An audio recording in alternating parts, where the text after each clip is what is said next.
Hormuz প্রণালী নিয়ে এখন চ্যালেঞ্জের সামরিক রাজনীতি চলছে। একদিকে মার্কিন বাহিনী তাদের যুদ্ধজাহাজের সহায়তায় মধ্যপ্রাচ্যের কাতার, কুয়েত এবং সংযুক্ত আরব আমিরাত বলেন বা সৌদি আরব বলেন, তাদের জ্বালানি ট্যাঙ্কারগুলো হরমুজ প্রণালী দিয়ে এক প্রকার চ্যালেঞ্জের সাথে নিয়ে যাওয়ার চেষ্টা করছে। অন্যদিকে এগুলোকে সাগরে ডুবিয়ে দেওয়ার অথবা সেগুলোকে বাধা দেওয়ার অথবা ডিস্ট্রয় করে দেওয়ার একটা চ্যালেঞ্জ নিচ্ছে ইরানি বাহিনী। সর্বশেষ সংবাদ অনুযায়ী গতকাল এবং আজকের দিন ধরে মূলত ইরান এখনও পর্যন্ত 4-0 গোলে এগিয়ে রয়েছে। বন্ধুরা, মার্কিন নৌবাহিনীর প্রহারায় সিঙ্গেল ওয়েল ট্যাঙ্কারকেও তারা এখান দিয়ে পার হয়ে যেতে দেবে না, এটি তাদের কমিটমেন্ট। আর সেই কমিটমেন্ট তারা সুস্পষ্টভাবে বজায় রেখেছে। মূলত আন্তর্জাতিক জ্বালানি সরবরাহের প্রাণকেন্দ্র এই হরমুজকে নিয়ে এখন আমেরিকা এবং ইরানের মধ্যে যুদ্ধ তো চলমান এবং এই যুদ্ধ আরও কয়েকদিনের মধ্যে বিধ্বংসী আকার ধারণ করার একটা সম্ভাবনা রয়েছে। আর এরই মধ্যে যে একটা সংবাদ এসেছে সেটি অত্যন্ত গুরুত্বপূর্ণ। বন্ধুরা, আমেরিকার একজন শীর্ষস্থানীয় সামরিক কমান্ডার বলেছে যে তাদের হাতে এখন যে পরিমাণ ডেস্ট্রয়ার এবং আকাশ প্রতিরক্ষা ব্যবস্থা রয়েছে সেগুলো দিয়ে এই মুহূর্তে আমেরিকা নিজের এবং তার মিত্রদের সামগ্রিক নিরাপত্তা বিধান করতে পারবে না। যুদ্ধে এই পর্যন্ত যে পরিমাণ ইন্টারসেপ্টর খরচ হয়েছে এবং তাদের সামগ্রিক গোলাবারুদের ঘাটতি তৈরি হয়েছে সেটি দ্রুততম সময়ের মধ্যে রিকভার করা কোনোভাবেই সম্ভব নয়। সুতরাং ইরান যদি এই মুহূর্তে পানি খাওয়ার টাইম না দেয়, তারা প্রতিনিয়ত যুদ্ধ চালিয়ে যায়, তাহলে মধ্যপ্রাচ্য এক ভয়াবহ নিরাপত্তা সংকটে পড়তে বাধ্য। বন্ধুরা, এই যখন অবস্থা, তখন আরও গুরুত্বপূর্ণ তথ্য প্রদান করা হয়েছে মার্কিন যুক্তরাষ্ট্রের তরফ থেকে। পুরোপুরিভাবে মার্কিন যুক্তরাষ্ট্র কিভাবে এই অঞ্চলে নিজেদের এবং মিত্রদের রক্ষা করতে আপাতত সক্ষম হচ্ছে না সেটি ডিটেলসলি আপনাদের সামনে বলার চেষ্টা করব। কিভাবে ক্ষেপণাস্ত্রের স্বল্পতা, গোলাবারুদের স্বল্পতা মূলত ইরান যুদ্ধে তাদেরকে ভাবিয়ে তুলেছে। এই মুহূর্তে যদি ইরান এই যুদ্ধটি স্পষ্টভাবে চালিয়ে যায় এবং চীন যদি কোনোভাবে তাইওয়ানে আক্রমণ পরিচালনা করে, তাহলে তাইওয়ানকে বাঁচানোর মতো কোনো কাহিনী সম্ভবত মার্কিন যুক্তরাষ্ট্রের হাতে থাকবে না। এই মুহূর্তে যদি ইরান আরও বেশিভাবে মধ্যপ্রাচ্যের অ্যালাইদের উপর আক্রমণ করে আর রাশিয়া যদি ইউক্রেনের উপর আক্রমণের মাত্রা বাড়িয়ে দেয়, তাহলে ওদিকে চীন তাইওয়ান দখল করলো, রাশিয়া ইউক্রেনে ঢুকে গেল, আর মধ্যপ্রাচ্যে মূলত তালগোল পাকিয়ে মার্কিন যুক্তরাষ্ট্রের পরাশক্তি মনোভাবটি একেবারে স্থিমিত হওয়ার পর্যায়ে চলে যেতে পারে। তাই তারা সম্ভবত ইরানের সাথে একটি কৌশলগত যুদ্ধবিরতি নেয়, আবার মাঝে মধ্যে ইরানের উপরে বোম্বিং করে। পুরো ব্যাপারটি ইরান বুঝে যাওয়ার পর ইরান এখন পাল্টা আক্রমণ শুরু করেছে কোনো আগাম সতর্কতা ছাড়া। অর্থাৎ ইরান এখন মার্কিন যুক্তরাষ্ট্রের বিভিন্ন ঘাঁটির উপর আক্রমণ চালাচ্ছে যুদ্ধবিরতি বজায় রাখা অবস্থায়। মার্কিন যুক্তরাষ্ট্র একতরফা যুদ্ধবিরতি যখন ঘোষণা করে, তখন ইরান জর্ডানের অভ্যন্তরে ঘাপান মারে। আবার গতকালও ইরান মূলত কুয়েতের অভ্যন্তরে তাদের সামরিক ঘাঁটি লক্ষ্য করে আত্মঘাতী ড্রোন হামলা চালিয়েছে। এর জবাবে কিন্তু মার্কিন যুক্তরাষ্ট্র এখনও কোনো কথা বলেনি। পুরো মধ্যপ্রাচ্য এই 2 দিন ধরে নীরব শুনশান। অর্থাৎ ঝড় আসার পূর্বে যে কালো মেঘ ঘনীভূত হয়, সেই কালো মেঘ ঘনীভূত হচ্ছে। শোনা যাচ্ছে মার্কিন যুক্তরাষ্ট্র 10 থেকে 14 দিনের মধ্যে একটি সামরিক অভিযান বা প্রচণ্ড আকারের সামরিক হামলা পরিচালনা করার একটি প্রস্তুতি নিচ্ছে। আর সেই সামরিক হামলা প্রতিহত করার পর পুরো মধ্যপ্রাচ্যব্যাপী ধসিয়ে দেওয়ার একটি আক্রমণ পরিচালনা করবে ইরান। তার জন্য তারা ইতিমধ্যে কোথায় কোথায় আঘাত করা হয়েছে বা কোথায় কোথায় আঘাত করা হবে পরিপূর্ণ তালিকা প্রকাশ করেছে, এবং কিছু তালিকা তারা প্রকাশ করেছে, কিছু সম্ভবত তারা নিজেদের মতো রেখে দিয়েছে। সেই তালিকায় মধ্যপ্রাচ্যের কার নাম নাই? সৌদি আরব, সংযুক্ত আরব আমিরাত, বাহরাইন, কাতার, ওমান, মিশর থেকে শুরু করে জর্ডান, প্রত্যেকটা দেশের বিভিন্ন সামরিক ঘাঁটির নাম রয়েছে সেই তালিকায়। শুধু সামরিক ঘাঁটি নয়, এখানে রয়েছে জ্বালানি কেন্দ্র এবং বড় বড় গ্যাস কেন্দ্র, যেগুলো মূলত বিশ্বের জ্বালানি এবং গ্যাস কেন্দ্রের আধার বলা চলে। এই গ্যাস এবং জ্বালানি কেন্দ্রগুলোতে যদি ইরান আত্মঘাতী ড্রোন হামলা এবং বিধ্বংসী ক্ষেপণাস্ত্র হামলা প্রয়োগ করে, তাহলে বিশ্বে জ্বালানি তেলে আগুন ধরে যেতে পারে এবং দামের ক্ষেত্রে সেটি সীমা ছাড়িয়ে যেতে পারে।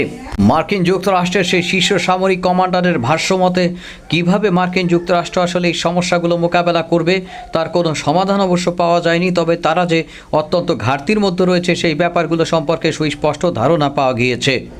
বন্ধুরা, মার্কিন সামরিক বাহিনীর ভেতর থেকে আসা একটি গুরুত্বপূর্ণ সতর্কবার্তা এই সময় ইসরায়েল এবং নিজেদের ভূখণ্ড উভয়কেই রক্ষা করার মতো যুক্তরাষ্ট্রের সক্ষমতা নিয়ে গুরুতর প্রশ্ন তুলে দিয়েছে।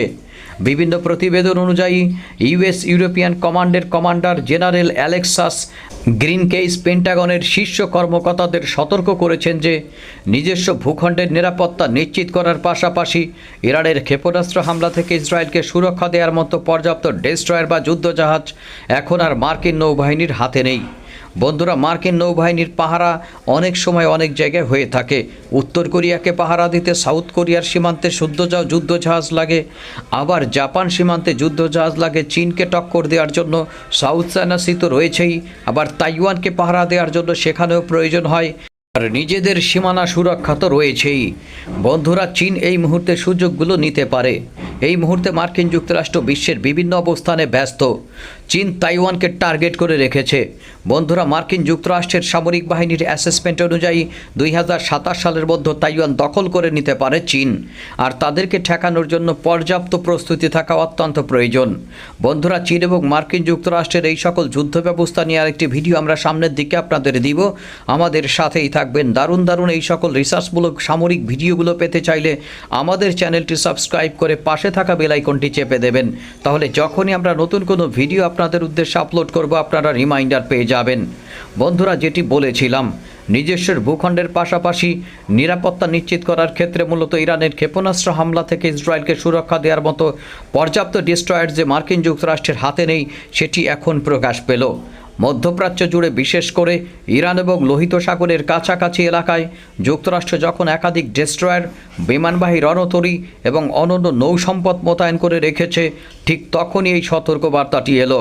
উল্লেখ্য, লোহিত সাগরের বাবেল মানদেব প্রণালী দিয়ে চলাচলকারী আন্তর্জাতিক জাহাজগুলোর উপরে হুতি বিদ্রোহীদের হামলার হুমকি এখনও পর্যন্ত পর্যাপ্ত পরিমাণের অব্যাহত রয়েছে।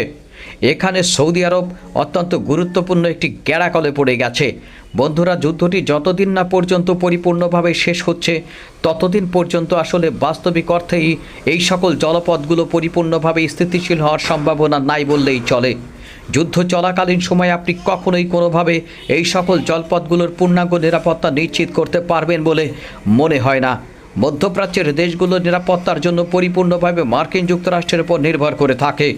বন্ধুরা, ইসরায়েলের সুরক্ষা দূর কি বাত, অর্থাৎ সৌদি আরব, সংযুক্ত আরব আমিরাত, মধ্যপ্রাচ্যের গালফ কোঅপারেশনের সুরক্ষা তো দূর কি বাত, ইসরায়েলের মতো মিত্রের সুরক্ষা যখন তারা দিতে মূলত অসমর্থ হয়ে যায়, তখন এই সামর্থ্য কতদূর পর্যন্ত কমেছে এটি আসলে বোঝাই যায়। আর এই আপনার সীমিত সামর্থ্য বা অপর্যাপ্ত সামর্থ্য নিয়ে যখন আপনি ইরান, রাশিয়া, চীনের মতো শক্তির মোকাবেলা করবেন, তখন মধ্যপ্রাচ্যের দেশগুলোর আসলে বুকে কাঁপন ধরাই স্বাভাবিক। তাই যত দ্রুত সম্ভব সৌদি আরবের তরফ থেকে একটি প্রেসক্রিপশন গিয়েছে মার্কিন যুক্তরাষ্ট্রের দপ্তরে, যত দ্রুত সম্ভব এই যুদ্ধ শেষ করুন। আবার অন্যদিকে মিস্টার নেতানিয়াহু প্রেসক্রিপশন দিয়েছেন কিভাবে মার্কিন যুক্তরাষ্ট্র আবার ইরানের উপরে নতুন যুদ্ধ শুরু করতে পারে। এখন ইরান এবং মার্কিন যুক্তরাষ্ট্রের এই যুদ্ধের মধ্যে তারা কোনটি রাখবে?